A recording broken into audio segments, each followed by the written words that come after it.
hampir 10 bulan lah, 10 bulan. 10 bulan di situ berobat terus.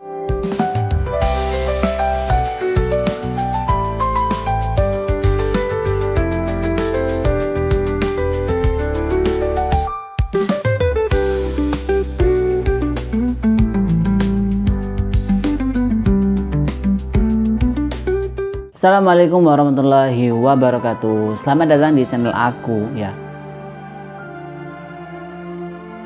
Aku Zakaria.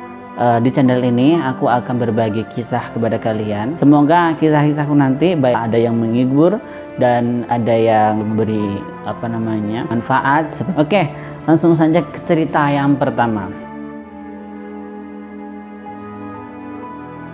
Oke, ini adalah cerita pertamaku. Di cerita pertamaku ini aku akan bercerita kepada kalian tentang sakit yang ku derita. Oke, untuk itu mari kita langsung ke ceritanya. Jadi seperti ini. Saya dahulu pernah kecelakaan pada umur saya itu sekitar 10 tahun mungkin ya. Iya, mungkin 10 tahunan. Waktu itu saya sekolah SD kelas 5 ya. Saat kecelakaan itu terjadi pada hari Jumat. Itu saya sedang mengendarai motor ya kan. Kemudian saya berjumpa dengan teman saya dan kemudian saya bertanya mau kemana teman saya itu kan. Saya tanya dan ternyata teman saya itu ada yang ingin pulang gitu. Dan kemudian satunya lagi ingin main ke rumah teman saya juga. Jadi 2 orang ya.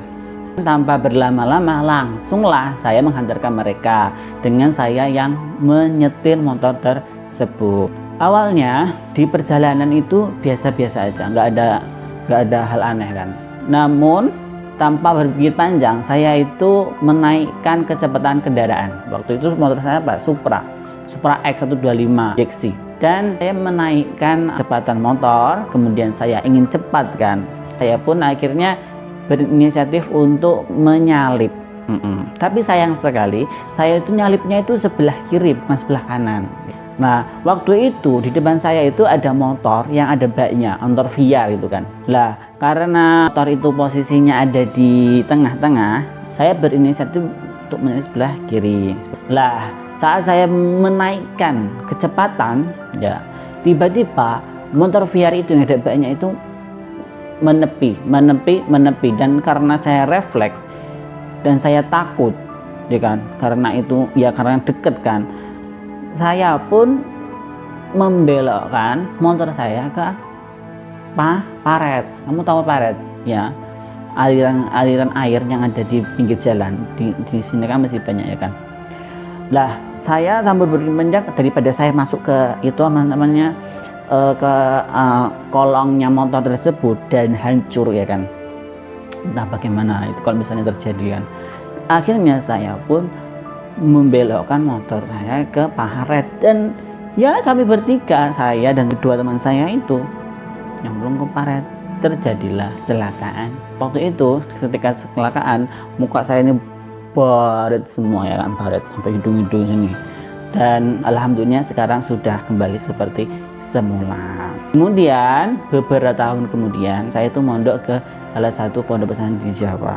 Setelah 2 tahun saya kembali pulang ya kan. Setelah kembali pulang ibu saya itu membuat rumah gede ya kan. Rumahnya itu terbuat dari batako, bukan bata merah. Batako tahu kamu? Batako itu bata yang terbuat dari semen dan pasir yang kemudian dicetak ya, tebalnya sekitar segini, ini panjang segini ya kan. Lah karena dibuat dengan batako, akhirnya saya pun mengangkatlah pasir dengan angkong. Kamu tahu angkong kan? Lah saya pun sore-sore pun akhirnya mengangkut pasir itu dengan angkong. Waktu itu masuk hampir bulan Ramadan. Di waktu 10 Ramadan kakak saya itu kan rumah mau buka bersama gitu kan. Saya itu mengeluh kepada kakak saya, kok kaki saya itu sakit ya, nilu gitu kan. Lah jawab kakak saya itu seperti ini, alah kamu tuh loh kayak orang tua aja. Ya emang sih kayak penyakit itu kan nilu kan penyakit orang tua. Waktu itu saya umurnya masih berapa tahun, 18, 19 seperti itulah. Karena itu karena kakak saya seperti itu, saya pun juga nggak menggubris penyakit tersebut. Lah akhirnya lebaran pun selesai, dan akhirnya tanggal masuk pondok pun juga sampai, ya kan. Masih sakit kan, masih sakit. Saya pun berobat di salah satu klinik rumah sakit yang ada di sini. Kemudian saya diberikan resep sama Pak Dokter itu ibuprofen sama beberapa lagi anti nyeri, ya anti nyeri lah, 3 jenis macam, dan saya minum. Akhirnya saya ya sembuh gitu kan, mari gitu kan. Kemudian karena mari, akhirnya saya pun pulanglah ke pondok pesantren yang ada di Jawa. Setelah ada di pondok pesantren di Jawa, saya masih minum obat tapi nggak sembuh-sembuh juga itu kan. Bahkan saya pun juga beli itu banyak, beli itu dua rangkap gitu kan, 2 rangkap. Tapi akhirnya terus menerus nggak sembuh. Kemudian ada sesosok teman saya, ya sosok teman kayak horor.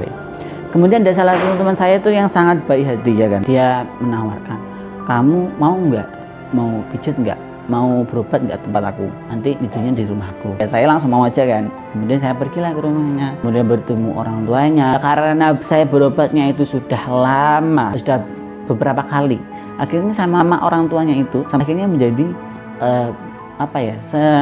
seperti keluarga. Akan tetapi selama setahun ya di situ saya hampir 10 bulan di situ berobat terus, nggak ada hasil seperti itu.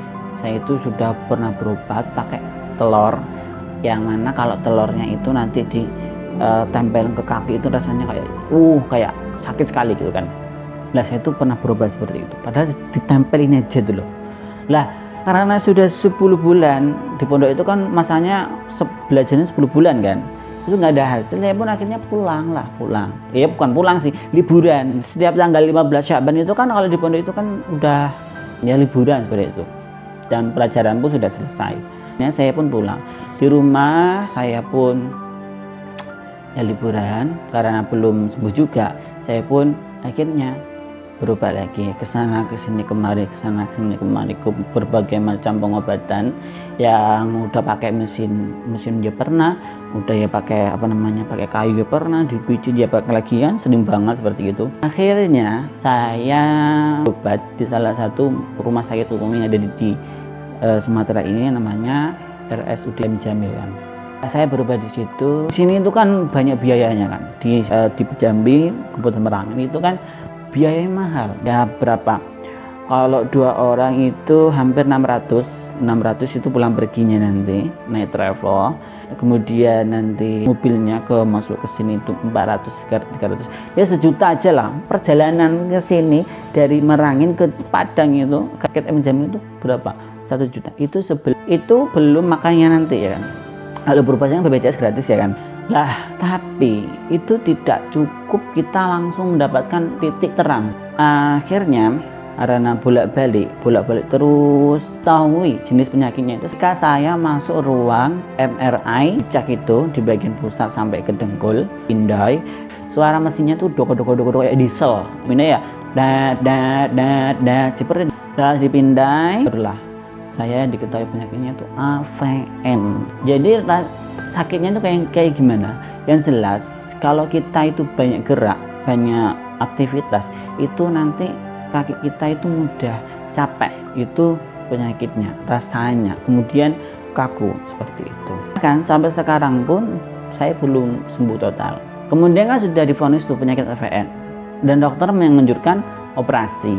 Lah operasi itu kan ada masa tunggunya 3 bulan kan. Nanti kalau udah 3 bulan nanti kamu dipanggil ya. Ya, oke Pak. Nanti saya dipanggil telepon ya Pak ya. Setelah itu karena 3 bulan nggak ada telepon, saya akhirnya ke Padang lagi. Tanya, periksa, akhirnya nunggu lagi. Sampai berbulan-bulan karena pusing nggak dipanggil. Saya tuh pergi ke Jawa ya, di rumah keluarga besar dari ayah dan ibu juga kan. Lah di Jawa saya berobat di sana, kemudian saya dioperasi sana. Saya dioperasi itu di rumah sakit Karima Utama yang di Surakarta, dan saya itu operasinya itu di laser. Jadi selangkangan saya itu dibelek, kemudian di laser, kemudian dijahit lagi 2. Waktu itu operasi nggak bisa jalan kan, semuanya itu kan lemah ya kan. Akhirnya saya pun pakai itu loh, kayak egram selama sebulan. Habis sebulan mari saya pun balik ke rumah. Tapi ya nasib berkata lain. Sekarang ya masih kayak gini kondisi saya. Rasanya kaku, bukan sekarang nggak linu lagi, kaku. Jadi itulah jadi kisah sakit saya. Mungkin di antara kalian ada yang sama seperti saya, ya, bisa bercerita di komentar. Itulah cerita dari kisah hidup saya. Endingnya belum diketahui ya. Jadi itulah kisah saya. Saya terkena penyakit itu sekitar saya umur 19, 18 lah. Sekarang saya 23 tahun 5 tahunan. Jadi itulah kisah saya. Semoga kita bisa hikmahnya. Jadi sekian dulu. Terima kasih sudah menonton video ini. Dan bolehlah kalian like itu, ikuti channel YouTube ini untuk cerita yang lainnya. Bye bye. Terima kasih. Wassalamualaikum warahmatullahi wabarakatuh.